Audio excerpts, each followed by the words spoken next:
আমরা একটা বিশুদ্ধ রাজনৈতিক চর্চা স্টাবলিশ করতে চাই সমাজে, অর্থাৎ রাজনীতির গুণগত মান পরিবর্তন করতে চাই, রাষ্ট্র ব্যবস্থাপনায় একটা আমূল পরিবর্তন চাই। তা এটা দল ইতিমধ্যে প্রকাশ করেছে এবং আপনারা জ্ঞাত আছেন।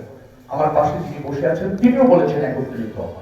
সেটাকে আবার আগামী নির্বাচনে সামাজিক উন্নয়নের 8টি দফা চিহ্নিত করে কিভাবে বাস্তবায়ন করব তার সুনির্দিষ্ট কঠোর নকশা আমরা দিয়েছি। সেগুলি আপনারা জানেন। আমি চাই এই এলাকাতে একটা সম্প্রীতির পরিবেশ, একটা স্বস্তির সমাজ, যেখানে আপনারা হবেন জনগণ সম্মানিত, রাজনীতিবিদরা হবে সেবক। রাজনীতিবিদরা থাকবে আপনাদের পাশে, শুনবে আপনাদের বেদনা, চিহ্নিত করবে আপনাদের সমস্যা এবং সরকারে গিয়ে অথবা রাষ্ট্রে গিয়ে আপনার সেই সমস্যার সমাধান রাষ্ট্রকে বাধ্য করবে, অবগত করবে এবং সমাধানের জন্য রাষ্ট্রকে মনোযোগী করবে। সেই রকমের একটা ট্রান্সপারেন্ট সমাজ ব্যবস্থা আছে।